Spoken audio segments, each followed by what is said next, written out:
Hello everyone. In this video, I am going to explain block diagram of 8087 maths coprocessor. तो यहाँ पे आप देख सकते हैं, यहाँ पे ये है ब्लॉक डायग्राम 8087 मैथ्स कोप्रोसेसर की, जिसके कि हर एक ब्लॉक को हम आने वाले स्लाइड्स में बहुत ही डिटेल में पढ़ेंगे।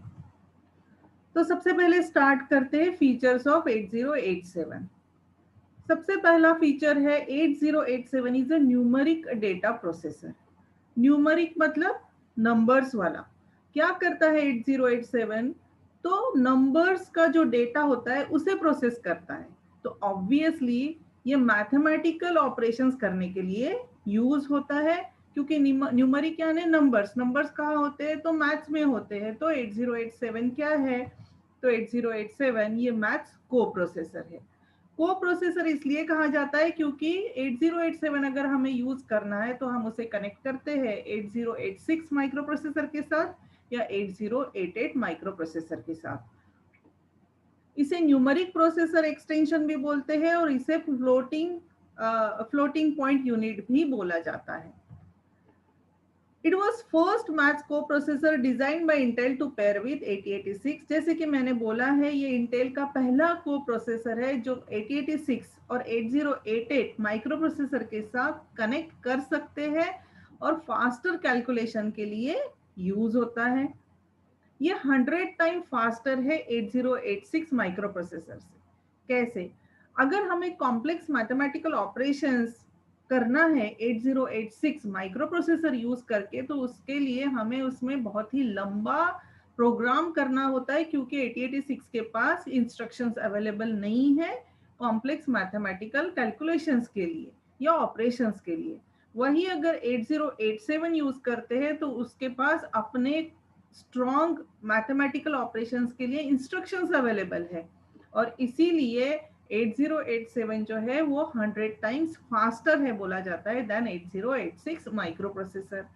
It can work on integer, decimal and real type of number, यानी ऑल टाइप ऑफ डेटा पे ये यूज कर सकते हैं हम लोग। जैसे कि इंटीजर नंबर्स यूज कर सकते हैं, डेसिमल नंबर्स पे ऑपरेट होता है और रियल टाइप नंबर्स पे भी ये ऑपरेट करता है। 8087 has an instruction set capable of doing complex arithmetic and trigonometric calculations। 8086 का जैसे अपना इंस्ट्रक्शन सेट है, उसी तरह 8087 का भी अपना यूनिक इंस्ट्रक्शन सेट है, और वो जो इंस्ट्रक्शन सेट है which is capable of doing complex arithmetic and trigonometric calculations. जैसे लॉगरिदमिक कैलकुलेशंस, लॉग कैलकुलेट करना है, साइन, कॉस, टैन, ये ट्रिग्नोमेट्रिक ऑपरेशंस करने हैं, तो ये सारे कैलकुलेशंस करने के लिए 8087 के पास अपने इंस्ट्रक्शंस है, अपना खुद का इंस्ट्रक्शन सेट है। All 8087 instruction starts with escape. अब क्या लिखा है कि जो 8087 का अपना इंस्ट्रक्शन सेट है, उसकी जो अपनी इंस्ट्रक्शंस है, सारी की सारी इंस्ट्रक्शन ये एक कोड से स्टार्ट होती है जिसको बोला जाता है एस्केप कोड। एस्केप कोड ये 5 बिट का कोड होता है, जैसे 11011 ये है एस्केप का कोड। तो 8087 की सारी इंस्ट्रक्शन स्टार्ट होगी 11011 से होके। The coprocessor 8087 only executes escape instructions while the other instructions are executed by 8086 और 8088। इसका मतलब क्या है कि 8086 को अगर हम आप यहाँ पे डायग्राम में देख सकते हैं, ये 8086 माइक्रो प्रोसेसर है, ये 8087 मैथ्स को प्रोसेसर है। इस 8087 को हमने 8086 के साथ कनेक्ट किया हुआ है। अब यहाँ पे डिटेल कनेक्शंस नहीं दिखाए, बस सिंपल कनेक्शंस दिखाए हुए हैं। तो 8086 के पास अपना इंस्ट्रक्शन क्यू है, 8087 के पास भी उसी तरह से अपना इंस्ट्रक्शन क्यू है, क्योंकि ये भी क्या है, को प्रोसेसर है। सपोज ये मेमोरी है और मेमोरी में एक प्रोग्राम स्टोर है, तो program will be a combination of instructions of 8086 और 8087। इसका मतलब एक ही प्रोग्राम में जो इंस्ट्रक्शंस है दोनों की मिक्स होगी, यानी कहीं तो 86 का इंस्ट्रक्शन लिखा होगा, जहां जरूरत है वहां 87 का इंस्ट्रक्शन। यानी अगर नॉर्मल प्रोग्राम है 8086 का तो 8086 के इंस्ट्रक्शंस लिख ली, और अगर हमें टैन, कॉस या लॉगरिदमिक फंक्शन ऑपरेशन करना है तो बीच में ही 87 का कोई इंस्ट्रक्शन आप उसमें लिख सकते हो। तो program is always a mixture of instructions of 8086 and 8087। आप देख सकते हो यहाँ पे लिखा है इंस्ट्रक्शन 1 एंड इंस्ट्रक्शन 2 क्या है, 8086 का इंस्ट्रक्शन है सपोज, और इंस्ट्रक्शन 3 बिलोंग्स टू 8087। अब ये हमें कैसे पता चला कि ये इंस्ट्रक्शन 3 और 4 8087 का है, क्योंकि यहाँ पे एस्केप लिखा है। इसका मतलब वो इंस्ट्रक्शन स्टार्ट हो रही है एस्केप के कोड से, दैट इज 11011 से। तो सपोज ये प्रोग्राम इस तरह से मेमोरी में स्टोर किया हुआ है, तो ये जो को प्रोसेसर है और प्रोसेसर है क्या करता है कि हर एक इंस्ट्रक्शन फेच करेगा। यानी हर एक इंस्ट्रक्शन, सपोज ये इंस्ट्रक्शन 1, ये दोनों प्रोसेसर और को प्रोसेसर के क्यू में एंटर होगी। ये 86 का क्यू है और ये यहाँ पे ये क्या है, 87 का क्यू है। तो फर्स्ट इंस्ट्रक्शन जब रीड हुई तो दोनों के क्यू में गई। फिर 86 और 87 दोनों इंस्ट्रक्शन 1 को डिकोड करेगा। डिकोड करने के बाद अब उसे पता चलता है कि दिस इंस्ट्रक्शन 1 बिलोंग्स टू 8086, क्योंकि एस्केप कोड से स्टार्ट नहीं हो रही है।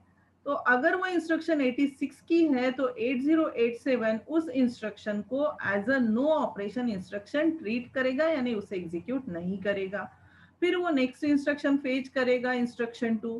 फिर से इंस्ट्रक्शन 2 भी दोनों के क्यू में जाएगी। 86 और 87 दोनों उसे डिकोड करेंगे। डिकोड करने के बाद फिर से उनको पता चलेगा कि दैट इंस्ट्रक्शन बिलोंग्स टू 8086। फिर 87 उस इंस्ट्रक्शन को as a no operation instruction treat करेगा और सिर्फ 86 ही उस इंस्ट्रक्शन को एग्जीक्यूट करता है। फिर इंस्ट्रक्शन 3 का नंबर है, फिर इंस्ट्रक्शन 3 फेच होगा। इंस्ट्रक्शन 3 भी दोनों प्रोसेसर्स में जाती है, प्रोसेसर और को प्रोसेसर में जाती है क्यू में। फिर दोनों भी उसको डिकोड करेंगे। फिर उनको समझ में आएगा कि इंस्ट्रक्शन 3 बिलोंग्स टू 8087, क्यों, क्योंकि वो एस्केप कोड से स्टार्ट हो रही है।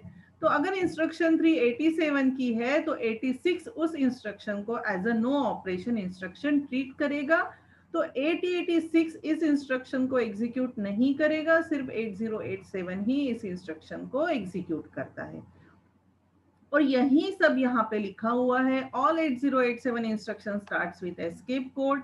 The coprocessor 87 only executes the escape instructions, जो उसकी अपनी है वही एग्जीक्यूट होगा, while other instructions are executed by 86 और 88। यानी यहाँ 86 है तो 86 एग्जीक्यूट करेगा। सिमिलरली आप यहाँ पे 88 भी प्रोसेसर यूज कर सकते हो। यानी दोनों जो है प्रोसेसर और को प्रोसेसर सारी इंस्ट्रक्शन फेच करेंगे, दोनों अपने अपने क्यू में उस इंस्ट्रक्शन को रखेंगे, दोनों सारी इंस्ट्रक्शन डिकोड करेंगे, लेकिन एग्जीक्यूट सिर्फ अपनी अपनी इंस्ट्रक्शंस ही करेंगे। अब 8087 का आर्किटेक्चर जो है वो दो ग्रुप्स में डिवाइडेड है। तो फर्स्ट ग्रुप है या फर्स्ट पार्ट इसको जिसको हम बोल सकते हैं वो है कंट्रोल यूनिट। तो कंट्रोल यूनिट क्या है, तो control unit handles all communication between processor and memory. यानी प्रोसेसर और मेमोरी, यानी मेमोरी में क्या है तो प्रोग्राम है, मेमोरी में क्या होगा डेटा है। तो जो भी प्रोसेसर और मेमोरी के बीच में कम्युनिकेशन होता है वो कौन कंट्रोल करता है, तो कंट्रोल यूनिट करता है। क्या होता है, कौन सा कम्युनिकेशन होता है, कम्युनिकेशन क्या होगा, या तो डेटा रिसीव होगा, डेटा ट्रांसफर होगा, इंस्ट्रक्शंस रिसीव होंगी। तो ये सारा काम किसका है, कंट्रोल यूनिट का है। क्या होता है कंट्रोल यूनिट, क्या करता है, it receives and डिकोड्स the instruction, यानी जो इंस्ट्रक्शन को फेच करने का ऑपरेशन है वो कंट्रोल यूनिट करेगा। जैसे कि हमने अभी प्रीवियस एग्जांपल में देखा, सारी इंस्ट्रक्शंस फेच हो रही थी। फेच यानी transferring the instruction from memory two processor और को प्रोसेसर। ये काम कौन करता है, तो कंट्रोल यूनिट करता है 8087 का। It reads and rights the memory operands. Memory operands यानी जो भी डेटा, ऑपरेंड क्या, इंस्ट्रक्शन के बाद जो भी हम लिखते हैं उसको क्या बोलते हैं, ऑपरेंड बोलते हैं। तो वो ऑपरेंड मेमोरी से रीड करना या फिर मेमोरी में कोई भी डेटा राइट करना, ये काम भी किसका होगा, तो कंट्रोल यूनिट का होगा। And it maintain a parallel Q. यहाँ पे आप देख सकते हैं ये क्या है, ऑपरेंड क्यू, जो कि प्रीवियस एग्जांपल में मैंने अभी आपको दिखाया है। फिर नेक्स्ट जो पार्ट है, सेकंड पार्ट जो 8086 का, वो है numeric extension unit.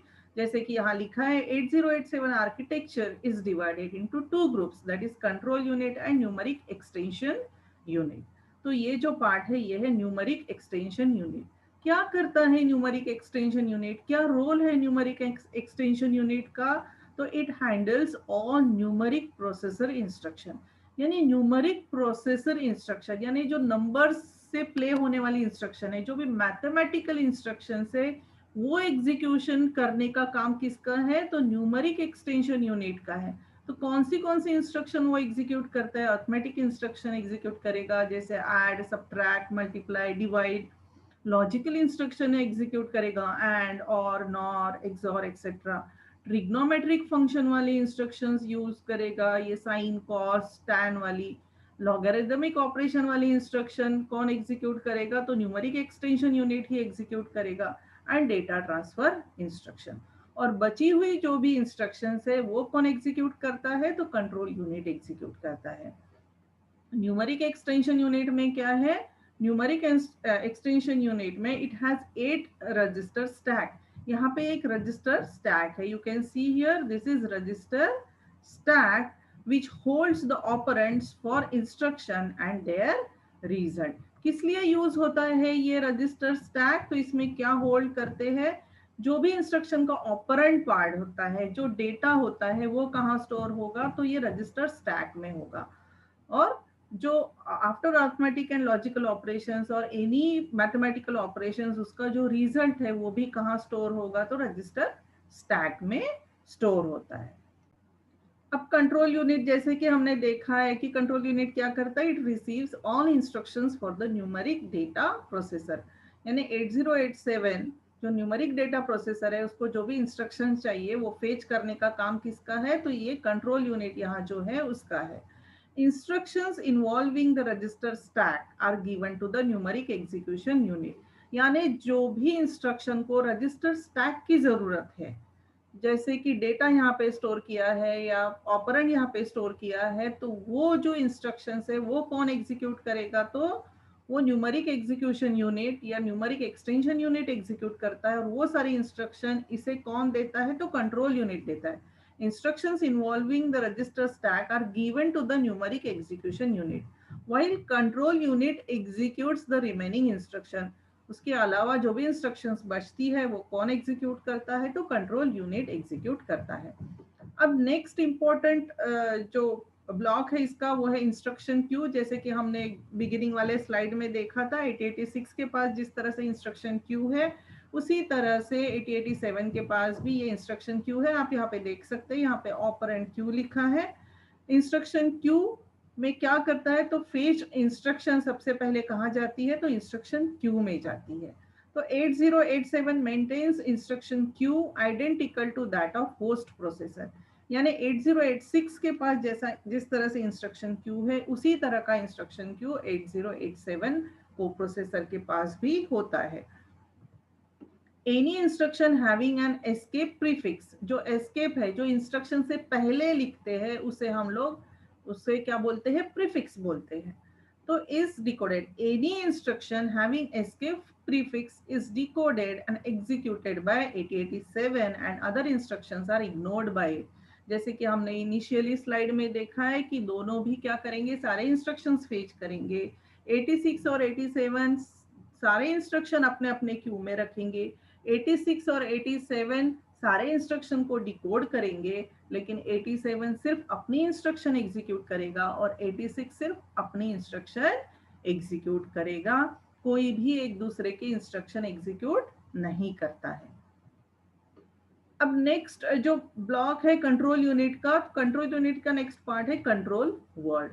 Control word क्या है? तो ये कंट्रोल करता है पूरे ऑपरेशंस 8087 के। ये कंट्रोल वर्ड रजिस्टर है। It is 16 bit register, 16 bit का लेंथ है, आप देख सकते हैं यहाँ पे 16 बिट का ये कंट्रोल वर्ड रजिस्टर है। It allows programmer to select the required processing operations out of available one। यानी जितने भी प्रोसेसिंग ऑपरेशंस है उसमें से अगर एक कोई पर्टिकुलर प्रोसेसिंग ऑपरेशंस यूजर को यूज करना है, तो वो कंट्रोल वर्ड रजिस्टर के थ्रू यूज कर सकता है। Control words are sent. अभी ये कंट्रोल वर्ड रजिस्टर है, उसके लिए कंट्रोल वर्ड रजिस्टर में कंट्रोल वर्ड राइट करना होता है। तो किस तरह से होता है ये ऑपरेशन, देखते हैं। Control words are send to 8087, यानी 8087 को अगर एक कंट्रोल ऑपरेशन करना है और कंट्रोल वर्ड सेंड करना है, तो कैसे करेंगे? Control words are send to the 8087 by writing them to a memory location. तो ये अब हमारे रिक्वायरमेंट के अकॉर्डिंगली या यूजर के रिक्वायरमेंट के अकॉर्डिंगली उसे जहाँ पे 1 चाहिए या जहाँ पे 0 चाहिए उसने वो एंटर कर लिया। वो एंटर करने के बाद सबसे पहले उसे क्या करना है, he has to write them to a memory location. सबसे पहले ये जो वर्ड है वो मेमोरी में स्टोर करना होगा, मेमोरी में राइट करना होगा। Control words are sent to 8087 by writing them to a memory location and having 8087 execute an instruction which reads in the control word from the memory. अब सबसे पहले क्या करना है कि वो कंट्रोल वर्ड मेमोरी में राइट करना है और उसके बाद 8087 को ऐसा इंस्ट्रक्शन एग्जीक्यूट करना है जो इंस्ट्रक्शन वो कंट्रोल वर्ड जो मेमोरी में लिखा गया है उसे रीड करेगा, यानी उसको रिसीव करेगा। तो कैसे करना है, पहले वो कंट्रोल वर्ड मेमोरी में राइट करना है और उसके बाद 8087 ऐसा इंस्ट्रक्शन एग्जीक्यूट करेगा which reads the control word from the memory, जो कि मेमोरी से वो कंट्रोल वर्ड रीड कर सकता है, यानी रीडिंग यानी रिसीव ऑपरेशन होता है। इट परफॉर्म्स, कंट्रोल वर्ड क्या करता है, it performs rounding control and precision control. यहाँ पे ये डिटेल कंट्रोल वर्ड दिखा है, ये आने वाले वीडियोस में हम और डिटेल में पढ़ेंगे। बस अभी के लिए इतना ही याद रखिए कि 8087 में एक कंट्रोल वर्ड रजिस्टर होता है जिसका लिंक है 16 बिट का है and this word controls the operations of 8087 maths coprocessor। अब नेक्स्ट रजिस्टर कंट्रोल वर्ड के नीचे जो है वो है स्टेटस वर्ड। क्या है स्टेटस वर्ड, ये भी एक 16 बिट का रजिस्टर है। तो यहाँ पे ये फॉर्मेट दिखाया गया है इसका। ये 16 बिट का रजिस्टर है। इट इज यूज अब to read the status word. अब स्टेटस वर्ड यानी क्या कि 8087 क्या प्रोसेसिंग कर रहा है, उसके अंदर क्या चल रहा है, ये स्टेटस अगर हमें जानना है, अगर यूजर को जानना है तो उसे क्या करना होगा, स्टेटस वर्ड रीड करना होगा। जब स्टेटस वर्ड रीड करेगा तब उसे पता चलेगा कि 8087 के अंदर अभी फिलहाल क्या चल रहा है। तो स्टेटस वर्ड रीड कैसे होगा, to read the status word from 8087, यानी 8087 का अगर ये स्टेटस वर्ड रीड करना है, ये राइट नहीं करते। जैसे कंट्रोल वर्ड क्या करते हैं, राइट करता है यूजर, लेकिन स्टेटस वर्ड क्या करता है, हमेशा रीड करता है। To read the status word from 8087, you have to execute an instruction which writes the status word to the memory. ऐसा इंस्ट्रक्शन एग्जीक्यूट करना है जो सबसे पहले स्टेटस वर्ड को मेमोरी में राइट करेगा, यानी कॉपी करेगा, और उसके बाद वेयर यू कैन रीड और check it with an 8086 instruction. फिर 8086 का ऐसा कोई इंस्ट्रक्शन एग्जीक्यूट करना है जो स्टेटस वर्ड को रीड कर सकता है। यानी अगर स्टेटस वर्ड रीड करना है तो सबसे पहले तो करना है कि उसको मेमोरी में, to read the status word from 8086 you have to execute an instruction. पहले ऐसा इंस्ट्रक्शन एग्जीक्यूट करो कि जो पहले मेमोरी में वो स्टेटस वर्ड को राइट करे। फिर 8086 का ऐसा इंस्ट्रक्शन एग्जीक्यूट करो जो मेमोरी से रीड करे। डायरेक्टली आप इसे रीड नहीं कर सकते हैं, पहले मेमोरी में ट्रांसफर करना है और फिर मेमोरी से रीड करना है। ये भी डिटेल यहाँ पे दिखाता है, इसमें कई सारे फ्लैग्स हैं और स्टैक पॉइंटर के स्टेटस है, तो कंडीशन कोड्स है, ये हम बाद में डिटेल में पढ़ेंगे। अब जो नेक्स्ट पार्ट है इसका, अब ये जो प्रीवियसली ब्लॉक्स हमने एक्सप्लेन किए वो सारे पार्ट थे कंट्रोल यूनिट के। अब नेक्स्ट है न्यूमेरिकल एग्जीक्यूशन यूनिट। क्या है numerical execution unit, the instructions involving register stack are executed by numerical execution unit. यानी जो भी इंस्ट्रक्शंस ये रजिस्टर स्टैक को यूज कर रही है, ये जो रजिस्टर स्टैक है यहाँ पे इसे यूज करती है, वो सारी इंस्ट्रक्शन कौन एग्जीक्यूट करता है, न्यूमेरिक एक्सटेंशन यूनिट एग्जीक्यूट करता है। It uses operands from register stack. तो वही बात है। अभी देखते हैं कि ये रजिस्टर स्टैक का क्या रोल है। तो ये है रजिस्टर स्टैक। क्या है register stack, 8087 has 8 80-bit numeric data registers available to the programmer। 8087 में ये 8 रजिस्टर्स है। कितने हैं टोटल, 8। ये 0 1 2 3 4 5 6 7 यानी टोटल 8 ऐसे रजिस्टर्स है।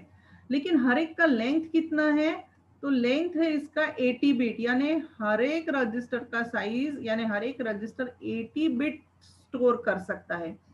So it is a stack of 8 register और हर एक रजिस्टर का साइज है 80 बिट का. So 8087 has 8 80 bit numeric data registers available to the programmer. User के लिए है ये. These registers operate in last in first out manner. Last in first out manner. Hence they are called register stack of 8087. अब इसे register stack बोला जाता है. ये रजिस्टर स्टैक क्यों बोला जाता है? क्योंकि ये प्लेट्स की स्टैक की तरह यूज होता है.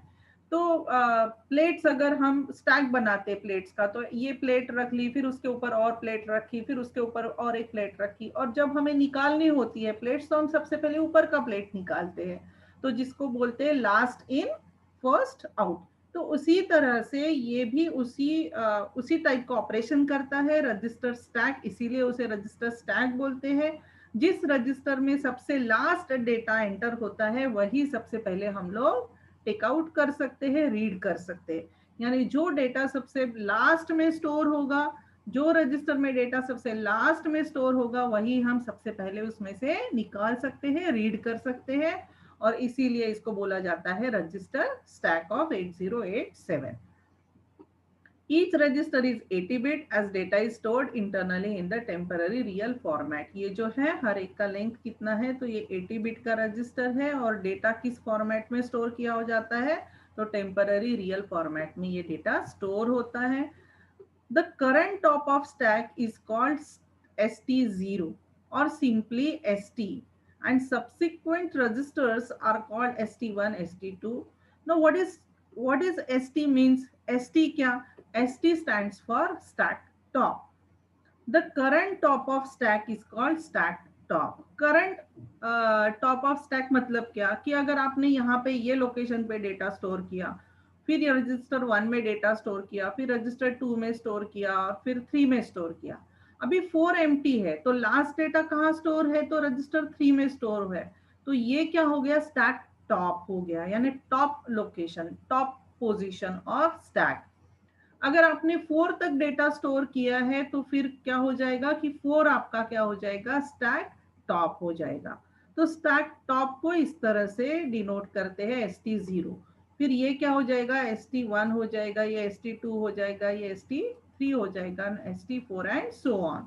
और अगर हमने 6 तक डेटा स्टोर किया है तो स्टैक टॉप क्या होगा? तो ये रजिस्टर 6 क्या हो जाएगा? स्टैक टॉप हो जाएगा. इसे बोलेंगे हम ST0, ST1 and so on. अब 8087 हैज 3 बिट स्टैक पॉइंटर. अब 8087 के पास क्या है? 3 बिट साइज का एक स्टैक पॉइंटर है. स्टैक पॉइंटर क्या करता है? तो स्टैक टॉप का एड्रेस रखता है. अब यहाँ पे कितने टोटल रजिस्टर्स है इसमें? तो 8 रजिस्टर्स है. 8 रजिस्टर को एड्रेस करने के लिए हमें कितनी बिट्स की जरूरत है? हमें जरूरत होगी ओनली 3 बिट्स की. इसका अगर हमें एड्रेस देना है तो हम बोलेंगे 0 0 0. इसको अगर हमें एड्रेस करना है, इस रजिस्टर को एड्रेस करना है तो हम बोलेंगे 0 0 1. इसको अगर करना है तो हम बोलेंगे 0 1 0 एंड सो ऑन. और अगर इस रजिस्टर को हमें एड्रेस करना है तो इसको हम बोलेंगे 1 1 1. तो अगर हमें हर एक रजिस्टर को एड्रेस देना है, एड्रेस करना है, तो हमें कितने बिट्स की जरूरत है? तो हमें सिर्फ 3 बिट्स की जरूरत है. और ये जो रजिस्टर का एड्रेस है ये कौन रखता है? तो ये स्टैक पॉइंटर रजिस्टर रखता है. स्टैक पॉइंटर क्या होल्ड करता है? तो address of stack top hold करता है. What stack pointer hold? Stack pointer ये 3 बिट का रजिस्टर है जो होल्ड करेगा स्टैक टॉप. इसका मतलब क्या है कि अगर यहाँ पे डेटा स्टोर किया है, यहाँ डेटा स्टोर किया है, यहाँ डेटा स्टोर किया है, यहाँ किया है और यहाँ किया है, और अब ये एम्प्टी है, 4 एम्प्टी है, 5 एम्प्टी है, 6 भी एम्प्टी है, और ये 7th भी एम्प्टी है. तो लास्ट लोकेशन पे जहाँ पे भी डेटा है ये हमारा क्या हो जाएगा? स्टैक टॉप हो जाएगा. और ये रजिस्टर का जो भी एड्रेस है वो कहाँ होगा? तो स्टैक पॉइंटर रजिस्टर में होगा, जो कि 3 बिट का रजिस्टर है.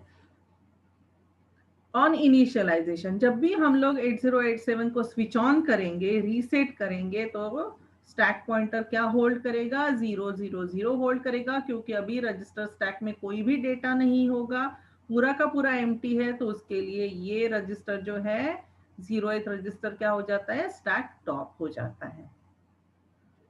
और एक रजिस्टर है 8087 के पास जिसको बोलते हैं टैग वर्ड। तो आप यहाँ पे देख सकते हो रजिस्टर स्टैक के साइड में होता है ये टैग वर्ड। क्या है ये tag word? Tag register is 16 bit wide register. आप यहाँ पे देख सकते हो ये है 16 बिट वाइड टैग रजिस्टर और tag word. What it contains? The contents of tag register indicate status of each of 80-bit register of 8087. यानी ये जो टैग वर्ड है it is related to this register stack. यानी register stack का जो status है वो कहाँ पे आपको मिलेगा? तो टैग वर्ड में मिलेगा। अब स्टेटस यानी क्या? तो these tag bits indicate the type of number stored in the respective register। यानी ये पर्टिकुलर रजिस्टर में कौन से टाइप का नंबर स्टोर है, वो एम्प्टी है या फील्ड है, क्या है, वो सारा इंफॉर्मेशन आपको कहाँ मिलेगा? तो ये टैग वर्ड में मिलेगा। हर एक रजिस्टर के लिए 2 बिट्स का स्पेस है। यानी ये रजिस्टर 0 के लिए ये है टैग 0 जो that consist of bit 0 and between bit 1। और ये रजिस्टर 1 है, रजिस्टर 1 के लिए ये पोजीशन है tag 1 that consist of bit number 2 and bit number 3। क्योंकि टैग वर्ड का साइज कितना है? 16 बिट का है। तो for each register there are 2 bits. तो वही लिखा है as there are 8 registers. Total कितने रजिस्टर्स है यहाँ रजिस्टर स्टैक में? 8 रजिस्टर्स है। तो वहां पे टोटल 16 टैग बिट्स है। आप देख सकते हो 0 to 50 in total 16 tag bits है कलेक्टिवली एज टैग वर्ड। और ये टोटल को बोलते हैं टैग वर्ड। अब ये 2 बिट्स जो है ये टैग 0 के ये 2 बिट्स या कोई भी ये 2 बिट्स क्या रिप्रेजेंट करते हैं? अगर टैग बिट्स में 0 0 है, अगर रजिस्टर 0 के टैग बिट में अगर यहाँ पे 0 स्टोर है, यहाँ पे भी 0 है और यहाँ पे भी 0 है, तो वो क्या इंडिकेट करता है कि रजिस्टर 0 में नॉर्मल वर्ड स्टोर किया गया है। Non zero finite number, normal number यानी non zero finite number store किया गया है। अगर इसी पोजीशन पे 0 1 है, यहाँ पे अगर 0 1 है तो वो इंडिकेट करेगा कि रजिस्टर 0 में क्या है? यहाँ पे 0 1 है तो रजिस्टर 0 में सारे जीरोज हैं। वो क्या इंडिकेट करता है कि पूरे 80 के 80 यहाँ पे जीरोज है। अगर सेम 2 बिट्स में अगर 1 0 है तो वो इंडिकेट करता है कि रजिस्टर 0 में क्या है? तो स्पेशल नंबर स्टोर्ड है। और उसी 0th और फर्स्ट बिट में अगर 1 1 स्टोर है तो ये क्या इंडिकेट करता है कि ये क्या है? एम्प्टी है। यानी ये जो रजिस्टर 0 है वो एम्प्टी है। That means when 8087 is initialised, जब इनिशियलाइज होता है 8087 तो क्या होता है? ये सारा 0 होता है। रजिस्टर स्टैक में क्या होता है? सारा 0 होता है और 0 0 है यानी वो सारे रजिस्टर्स एम्प्टी है। और जब सारे रजिस्टर्स एम्प्टी है तो सारे टैग वर्ड क्या होने चाहिए? 1 1 1 1 होने चाहिए। तो ये अगर सब में 1 1 1 1 स्टोर करेंगे तो उसमें क्या डेटा आएगा? FF आएगा टैग वर्ड में। जब हम इनिशियलाइज करते हैं, जब हम रीसेट करते हैं 8087 को, तब क्यों? क्योंकि सारे रजिस्टर्स क्या है? एम्प्टी है। और जब रजिस्टर्स एम्प्टी होता है तो टैग बिट्स क्या स्टोर करते हैं? 1 1 स्टोर करते हैं। सिमिलरली रजिस्टर 1 के लिए कौन सा टैग वर्ड है? तो ये बिट नंबर 2 और बिट नंबर 3 है। उसी तरह से अगर ये 0 1, अगर यहाँ पे 0 स्टोर्ड है और यहाँ पे 1 स्टोर्ड है तो ये इंडिकेट क्या करता है कि सारे रजिस्टर 2 में क्या है? सारे जीरोस है। सिमिलरली अगर हम एक रैंडमली लेते हैं कि ये tag 4 is for this register 4, और अगर यहाँ पे 1 1 है, यहाँ पे भी 1 है और यहाँ पे भी बिट पोजीशन पे 1 है, तो वो क्या इंडिकेट करता है कि ये पूरा एम्प्टी है। यानी यहाँ पे पूरे क्या है? 0 0 है। यानी ये 0 0 हो गए तो ये क्या हो गए? 1 1 हो गए, क्योंकि it indicates that it is empty.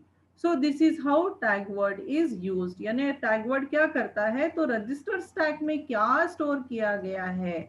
Empty है, फील्ड है, फाइनाइट नंबर है, नॉर्मल नंबर है, स्पेशल नंबर है, ये कहाँ से पता चलेगा? तो टैग वर्ड से पता चल सकता है। तो it was all about the block diagram of 8087 maths को प्रोसेसर। और इसे हम किसके साथ इंटरफेस करते हैं? तो 8086 माइक्रो प्रोसेसर के पास साथ इंटरफेस कर सकते हैं, या फिर 8088 माइक्रो प्रोसेसर के साथ भी इंटरफेस कर सकते हैं।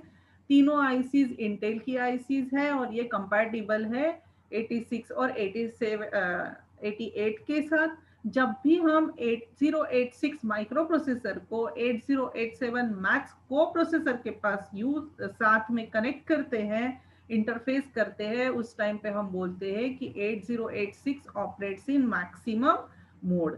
क्या होता है 8086 ऑपरेटिंग इन मैक्सिमम मोड? जब भी कोई भी सिस्टम में more than one processor connect करते हैं तो उसे हम क्या बोलते हैं? 8086 ऑपरेटिंग इन मैक्सिमम मोड। अब यहाँ पे 87 86 को कनेक्ट करेंगे, 87 भी प्रोसेसर है, 86 भी प्रोसेसर है, तो वो किस मोड में ऑपरेट हो रहा है? तो मैक्सिमम मोड में ऑपरेट हो रहा है। So I hope you understood the entire concept, the block diagram of 8087 Max coprocessor. Still, if you have any doubts, you can always ask in the comment section. Thank you very much. Thanks for watching.